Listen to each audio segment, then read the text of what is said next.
All right. So, George, what inspired you to enter television?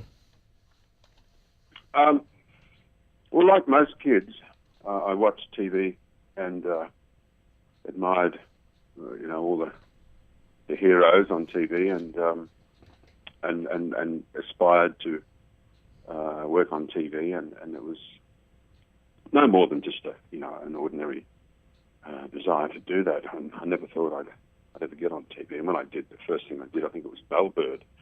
It was an ABC show that you probably wouldn't remember, Matt. I've heard of the name, but yeah, that was probably a long time before I was born. It was a long, long time. It was Mm. like late Well, '60s, I think. well, And sorry, Tom. oh, I was just going to say, considering I grew up with you on Playschool, then yeah, it's definitely probably it's definitely yeah.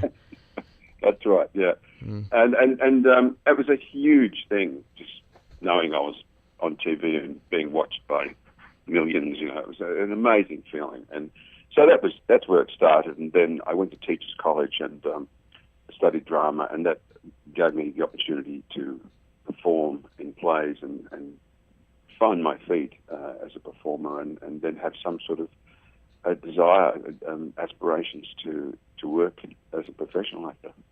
Did you find it hard trying to make it in the industry to begin with? Like, did you find like the cliche struggle that most actors do or most performers do have? Uh, no, Matt. I think I was fairly untypical. I didn't go to drama school per se. I went to Teachers College and studied English and other subjects, and so I was looking to being a teacher, and it was like I was on the course of being a teacher, on the route to be a teacher, and it was like acting hijacked me.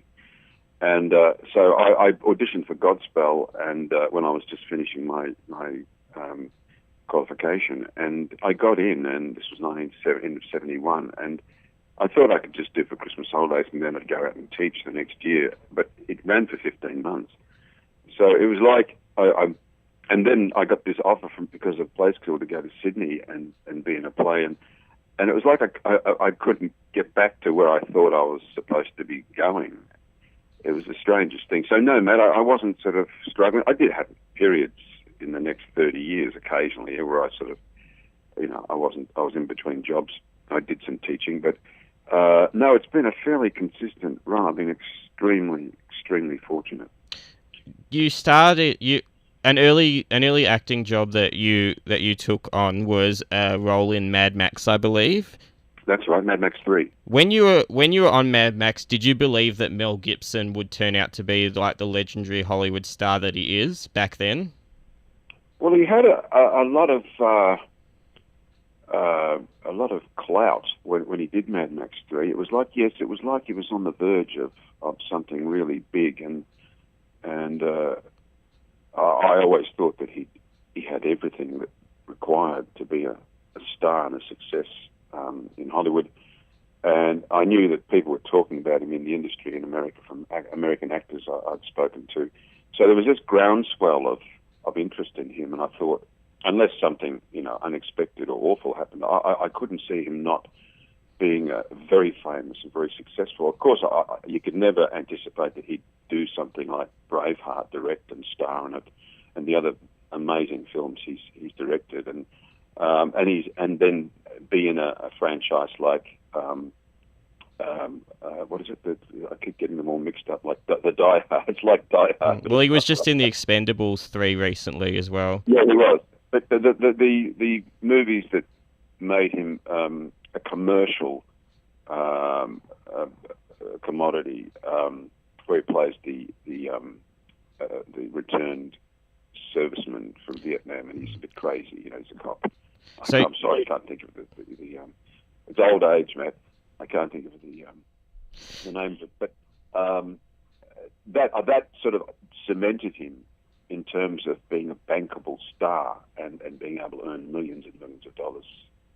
And so yes, I knew everyone sort of felt that he was going to be big, but you just don't know the details of it. do you think that because you're a teacher, and there's no doubt you would have taught acting at some stage, Do you think you can you tell? Do you think there's a way you can tell when somebody's going to make it to Hollywood, or do you think it's really just like is there a way you can see the talent in it to make somebody? Or if you know it, sorry, Yeah, what I'm trying to yeah. say is like, can you see the minute like you teach a class like who could make it to Hollywood and who can't, sort of thing? It's a very difficult ask to do that. I know in my little experience as an acting teacher that there are actresses, one in particular. I, I won't name names, but the school I was teaching at, she went through there, and she was very average. And the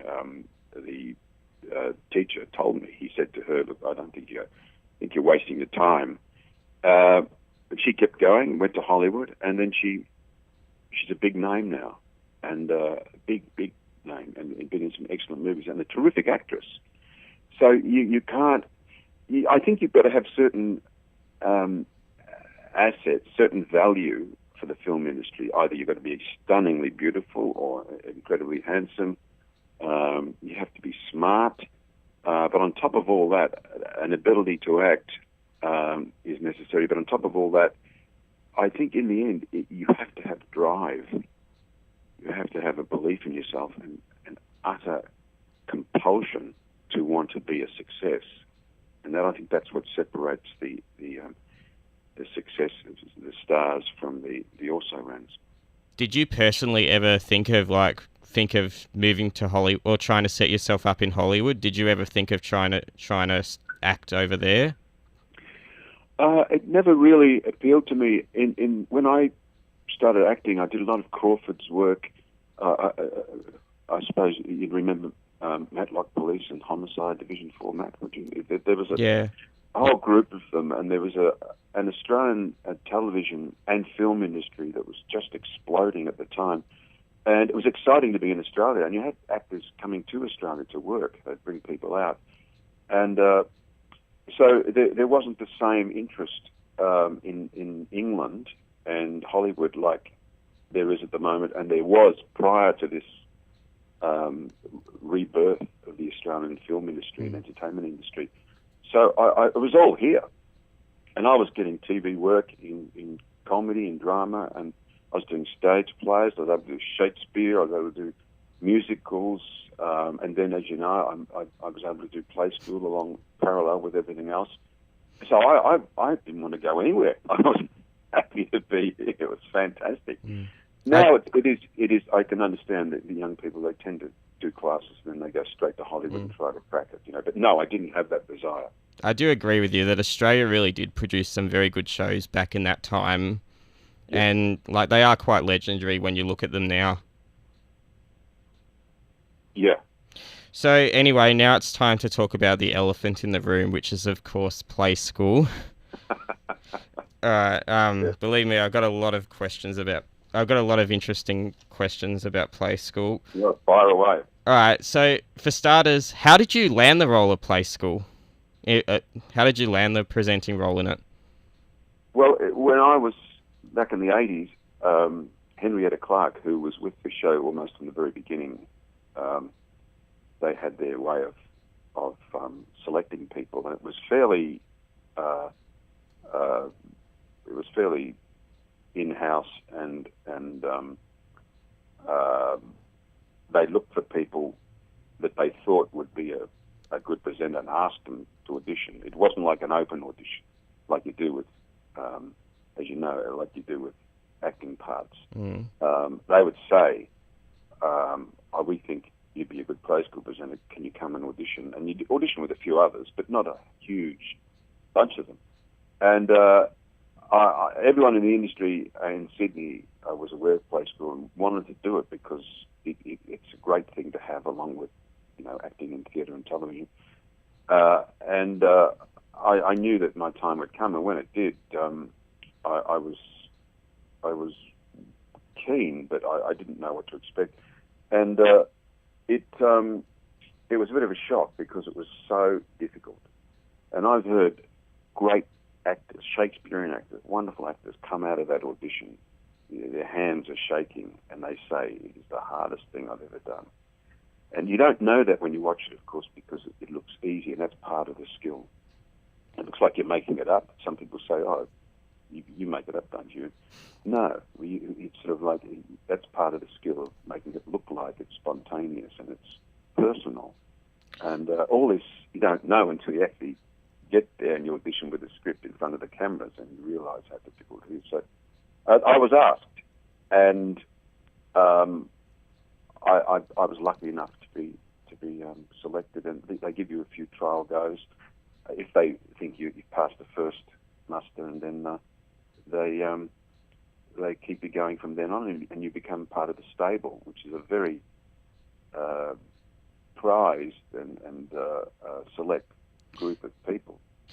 Did you when you first joined Playschool, like were any of the more older sort of Playschool cast members, like did you see them as mentors? Like I know John Hamblin and Benita Collins were there started 2 decades before you. Did you see those sort of veteran cast members as mentors to help you sort of rise your way up?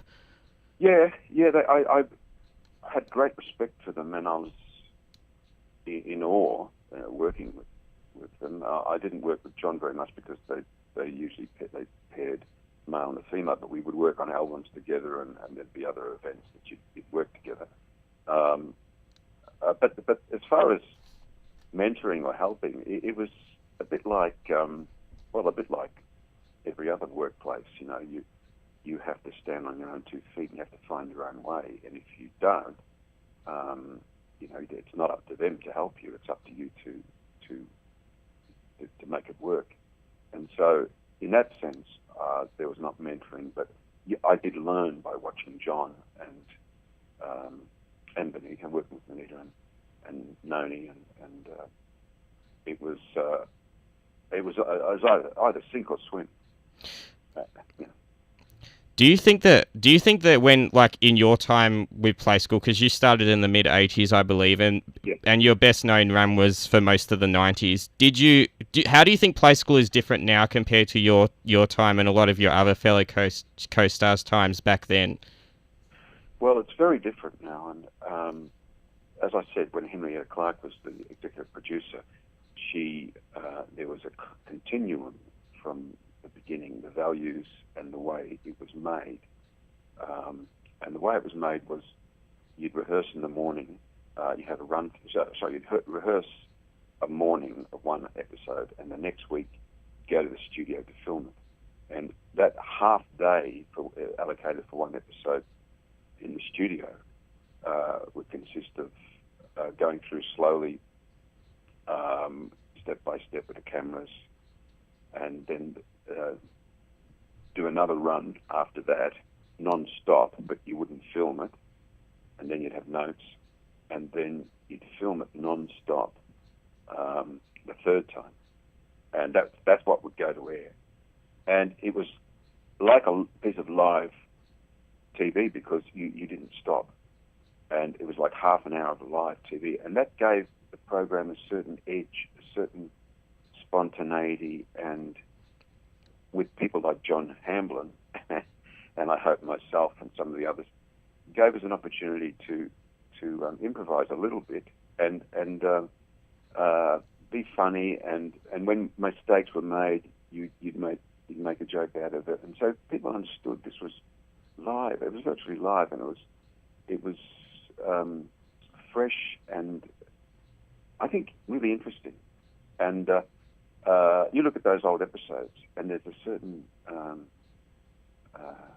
frisson, certain edginess that is really entertaining. They film it differently now. They film it in blocks, from what I understand now. They film it like a film. They might do a whole lot of clock segments, or a whole lot of story segments, a whole lot of opening segments, or they may have changed it a bit, but it's basically stop-start segments, and it works, and it's still a wonderful program. I'm not knocking it. I'm just saying it has a different effect. I think it has different values, and it used to be entertaining not only for the children, but for the mums and dads, because we were able to sort of say and do things that the mums and dads would understand, where something would go wrong, and we'd make crack a joke about it. And so the mums and dads got as much entertainment as the kids. Whereas today, I think, because the way it's filmed and there are no mistakes, it's almost clinical in a sense. I think it's a children's show now, wholly and solely a children's show, where it used to be, I think, a family show. Well, that's something, because I do remember watching a lot of like the Playschool episodes out of that like sort of 90s period, and the thing I do remember about them a lot more was that they were not as sort of crafted in a way. It was more sort of, like you said, it was very sort of cutting edge. Like, I mean, you could put jokes in it. You could be a little bit more, like it could be a bit more crazy, and I mean that in a good way. Yeah. Whereas now I find that it's more scripted. Now it's more sort of like, it's not as experimental as what it used to be back then. Yeah. I think you're right. And again, I'm not saying it's a bad show. I think it's a wonderful show, but it sort of broke with that continuum I was talking about that started with in England, the way they made it in England. That's brought across Australia, and then Henrietta developed our own Australian brand of Playschool, and part of that was the Aussie sort of, just relaxed and not being too serious and having fun, and that was all part of that spontaneity, and each presenter developed their own style, and John was different to Philip, and Philip was different to me, but that was good because we were able to bring something different to each episode, whoever did it, and I think maybe that's not quite as evident in the way they make it now. The presenters, to me, don't quite seem as well. At least Australia's Playschool is still running well. So the English version of it, that stopped airing like about probably 2 or 3 decades ago now. Yeah, it did. And the reason why, I believe, is that they tampered with the format. And that was the whole thing about, you still have the rocket clock, you still have story, you still have Jemima and Big Ted, Little Ted. You don't tamper with the basic format. And I think the changes that happened to the Australian Playschool almost brought upon the same sort of heavy change. I remember they had a really big revamp around, I think it was 2000, or around that. That's it. Yeah. And I think they took a while to get there, to find their feet, and I don't think it was very confident when they made those huge changes. And I think they risked the same fate as the English Playschool, but luckily they found their way, and they made it their own, and that's great because it's survived, and now children and the grandchildren and great-grandchildren are enjoying it, and it's going on, and it's wonderful that it's still happening because it's still connected with the past, but perhaps not in the same way, but that's fine. It's, the change has to happen. You sort of portrayed the role of the comic relief sort of character, like presenter in Playschool, and that goes to my knowledge, to my memory as well. Was that like your choice to sort of bring the comedy sort of side to it compared to other presenters, or was that sort of what the producers and the director sort of told you to do? No, it evolved, Matt. It as I say, that each presenter, it is a very difficult job, and initially you're coming to terms with the technical requirements.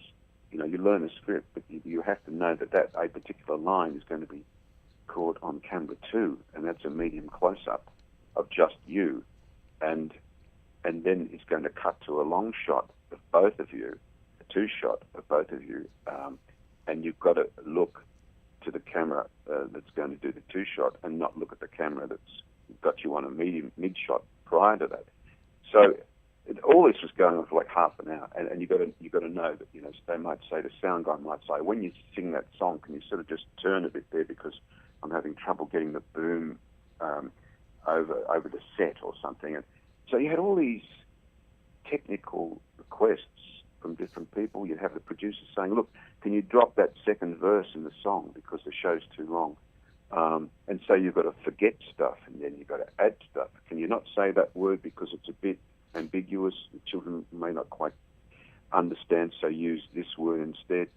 The technical requirements were quite considerable. And initially, you're dealing with all that as a performer. But after a while, you get that under your belt. It took me about a year maybe. Get that under your belt, and then your personality starts to seep through. And my thing was, yes, to be funny because I love making kids laugh. And my children were growing up at the time, and I was able to relate through the camera. I think because of my children being around me, and so that came easy to me, and I did a lot of comedy on stage, and that's part of my persona, I suppose, performing persona. Whereas someone else might be a bit more, not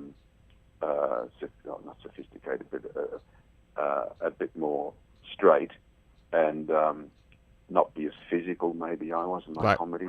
Like somebody like, for example, Simon Burke, or I think there was another guy called David that was on it. That's right, David. Yeah, exactly. Yeah, they just had their own style, and that was sort of, I developed my style, and it seemed to work, and the letters and everything, and fans would tell me, and so that would get back to me, because there was a touring Playschool concert that went around Australia. I think I do remember it. I don't think I got the privilege to see it, but I remember it vaguely.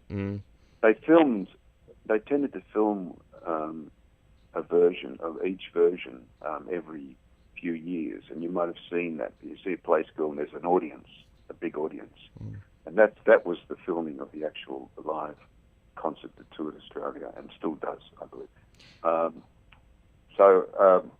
That's a very interesting point about it, Matt, that each presenter seemed to have their own style, and I think the kids liked that. But I'd come on, they go, "Oh, there's George," and I know there's going to be some laughs. Let's see, and Philip would come on and go, "Oh, and John, oh, he's silly," and so it was great. And I'm not sure whether that personality is allowed to come through today. Playschool over its time had a number of different sort of starting music, like and opening and closing credits. Which do you think was the best opening and closing sort of theme song and sort of pretty much opening credits and titles out of all of them, do you reckon? Well, I think the Playschool song was fundamental to the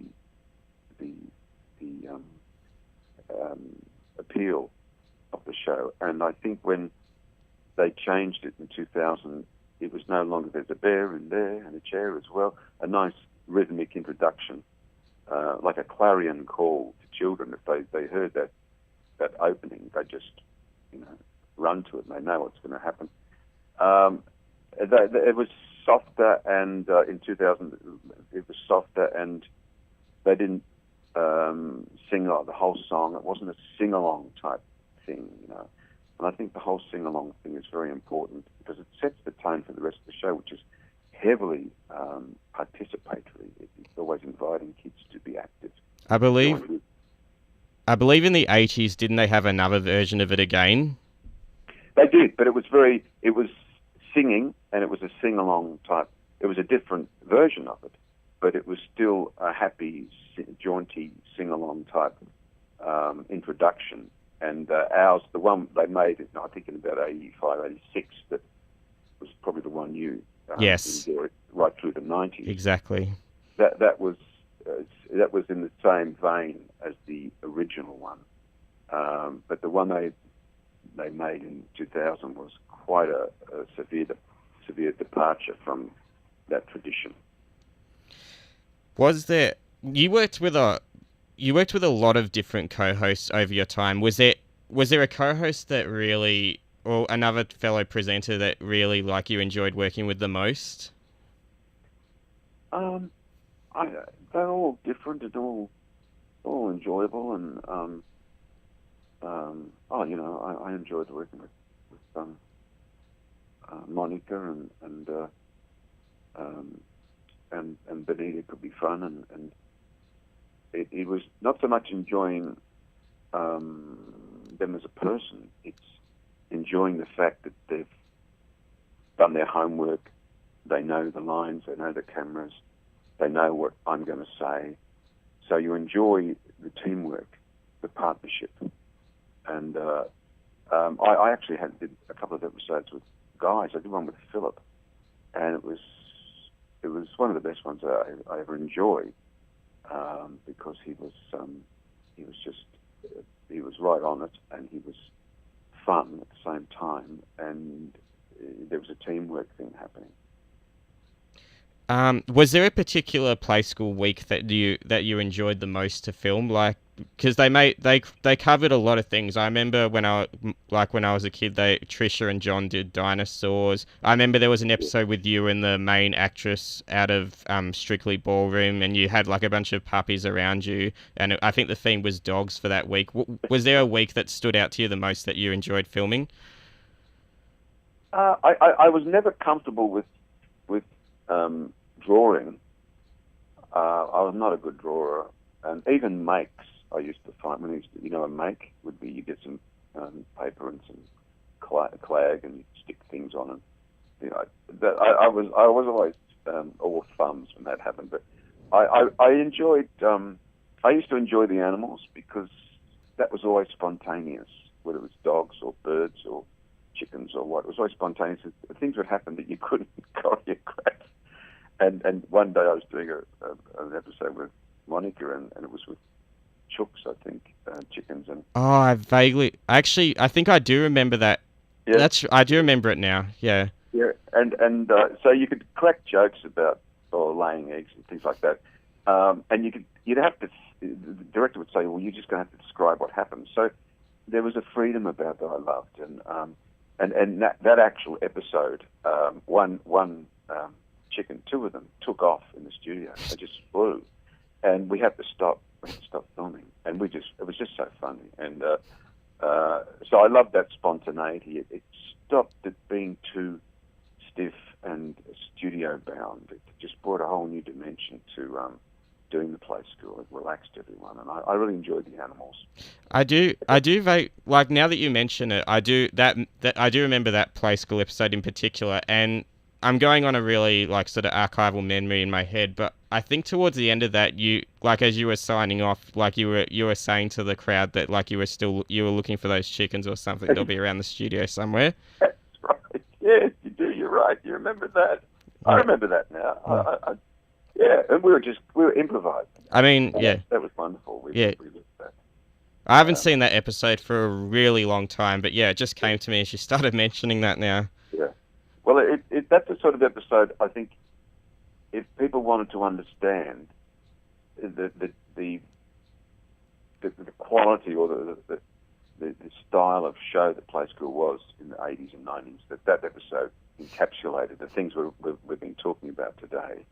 And if you could get your hands on that episode, it would if anyone could, they would see, they'd understand what we've been talking about. I actually think I do have it on VHS somewhere in my house. Like, I mean, somewhere.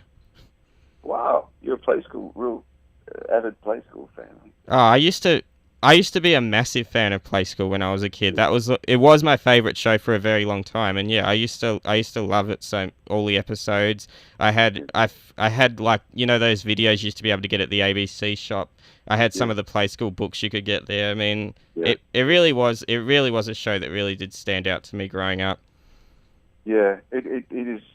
I keep getting kids in their 20s, going up to 30 now. They say, I watched you on Play School, and I can see the look in their eyes and how special it was and how important it was to their youth. And you never forget the things that affect you when you're a child. I don't. I can remember the people who entertained me and laughed at and loved watching as a kid. And so it's a great joy to be, when they say that to me, some even say, you raised me. And I just laugh, and it's a wonderful thing to be a part of. It is such lovely, positive feelings about that show, and I always enjoyed doing the show for that reason. It was like, even if I'd had a bad day before or a bad morning, just I got a letter from the taxation department or something, I was weird. You have to let that go when you do Playschool. You have to channel lovely, positive thoughts, because that's what you want to share with the kids. And I always did that. I always tried to get into a nice space in my head before I started filming, and then share that with the kids. A fun space, but a nice, relaxed space that the kids could feel good about. And so it was almost like good therapy to be a Playschool presenter. In January 2014, for the first time ever, like since Playschool started, they took it off the original and like best known ABC station and put it onto their digital only stations completely. Oh, really? I didn't know that. Because I was just going to ask you then, like, what did you think of that? But I didn't know that. I suppose everything's becoming, the channels available becoming specialised. So they're playing it on that. Is it 3? ABC 3? I think either ABC 3 or ABC 2. Yeah. I think that's just part of the times. I don't think it's a demotion or a slur on Playschool. I just, again, I think it's a shame, because when I was doing it, everyone who's watching ABC would be watching it. Now, the parents could be watching something else, and the kids could be watching something else. So there's not that sense of, we're all watching the one program. And I think that's a shame. So towards the late 90s, you, with a lot of other Playschool presenters out of that era, left Playschool, like just before the new look Playschool. Why did you leave Playschool? That was the end of it. Was like 2000. It was that new regime that took over, and Henrietta was sacked, basically, and that's what I believe happened. And it was like, as I said earlier, she went way back to its roots and maintained what we believed Playschool was all about. And so when she was taken off the show, it was quite an emotional and very upsetting event. And we all handled it in our different ways. And some of us were also sacked. I won't say who, but it just changed the tone of the show for us, and it was not a very happy experience. Again, I said earlier, and I'm not criticising the ABC, I'm not criticising anyone in particular, because I know that change has to happen, It's just how severe a change, how radical a change is necessary is the question. And I thought that was a bit, the change was a bit severe, and in my opinion, not really warranted, in that, we were a top rating children's show. Everyone, the public loved it the way it was. But policy decisions, saw it change. And so as far as leaving the show goes, my thing was a combination of me leaving it, and and I criticised the show, and so I wasn't very popular. I criticised the new show, and I wasn't very popular. And it was all, to me, the whole thing was unnecessary. because it didn't have to be so unpleasant, but it was. The only real main like sort of cast members of Playschool like that came out of your era that are still on it today and that like went through that whole sort of change was of course Simon Burke and I think Sophia.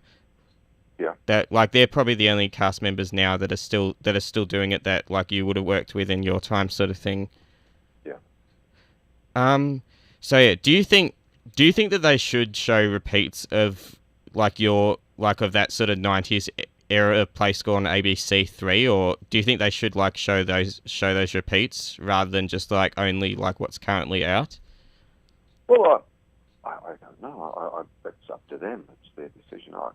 If they're short of product, why not? But um, if they want to maintain a particular look about the program, I can understand them wanting to show the modern ones. But for archival interest and for the mums and dads and for the kids who've never seen those, to enjoy a play school of another era, I think would be interesting, and there might be some value in it. But it's And the question is also, would kids be able to understand and relate to like your era of play school now, or would they sort of look at it confusingly, sort of thing, just with the way society's changed and the way people present themselves? I don't think it'd be any different. I don't think there's any. It's universal. That what we were teaching then is what's being taught now. Just the basic, things about language, numeracy, relationships, learning while having fun, and that hasn't changed.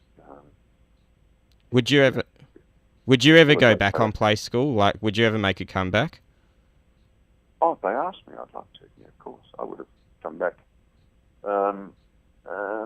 Some years ago, I sort of made an attempt to bridge the divide, but it had all passed on.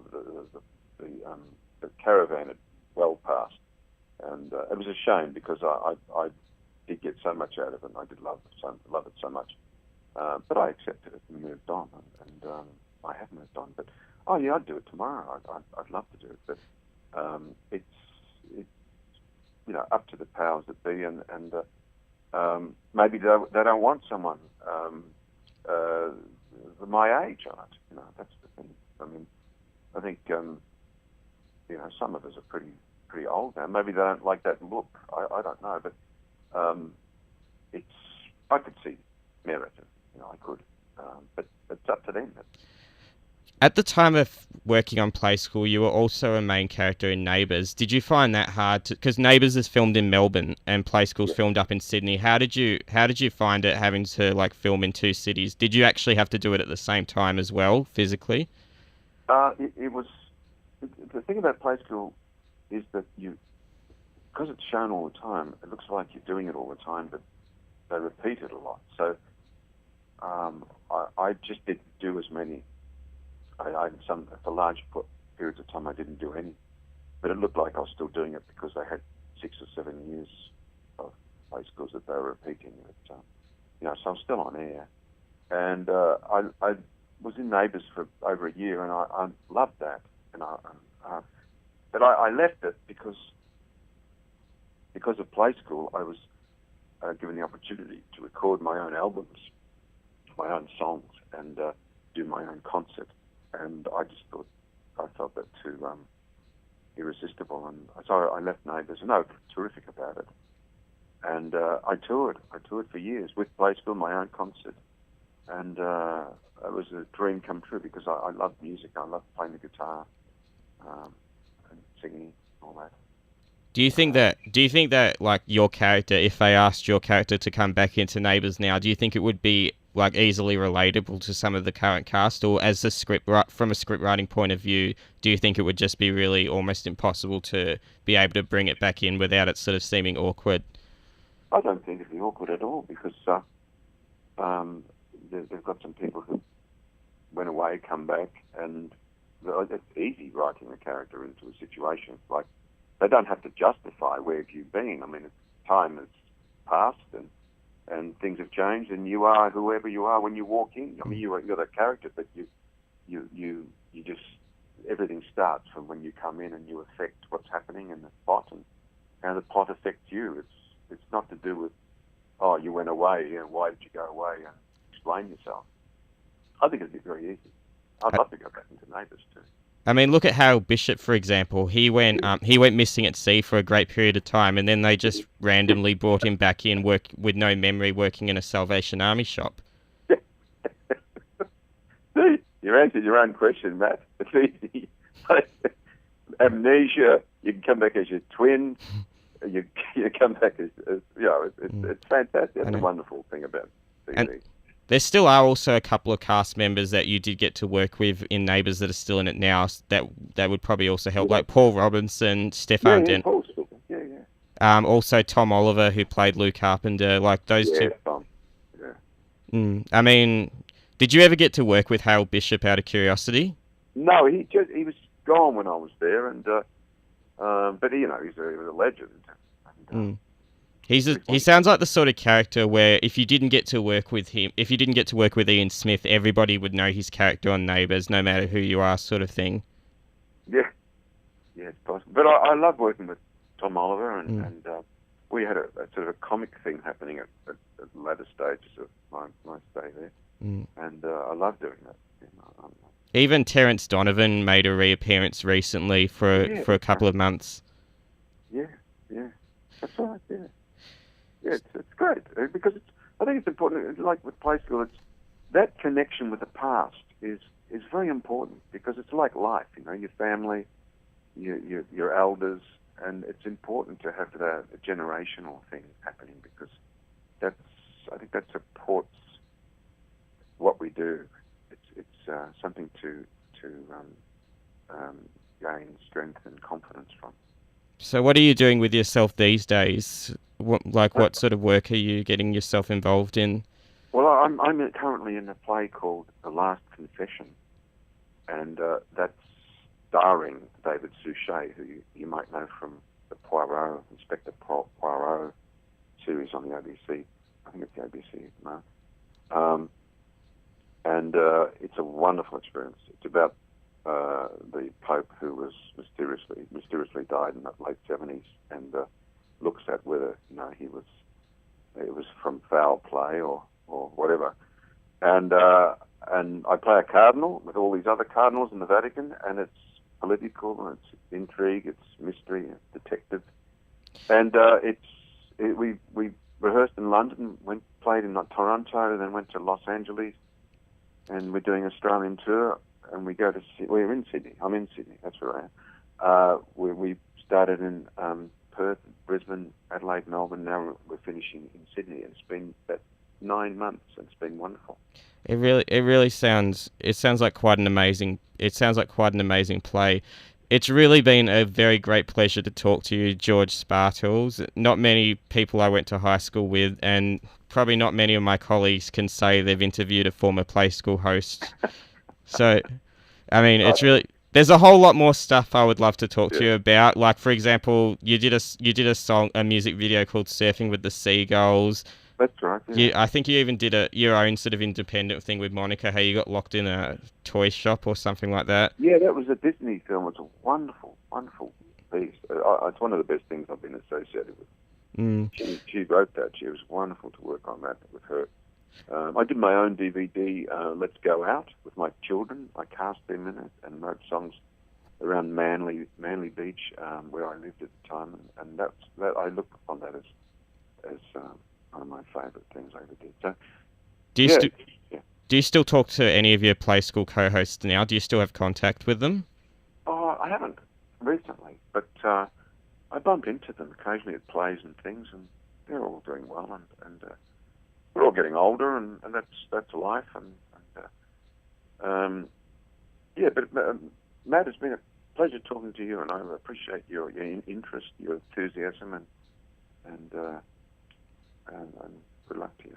Thank you very much, George Spartels. Well, it's been really good talking to you, and who knows, maybe we might see you on Playschool again, maybe we might see you in something else on TV. We'll just have to wait and see. Yeah. If I am, please contact me, mate, and we'll talk about it. Oh, believe me, if you're on Playschool again, I don't care how old I am. I will tune in to see that episode. Thanks, Matt. You're wonderful. Thank you, man. That's Bye-bye. all right. Take care. I will. See Bye-bye. ya.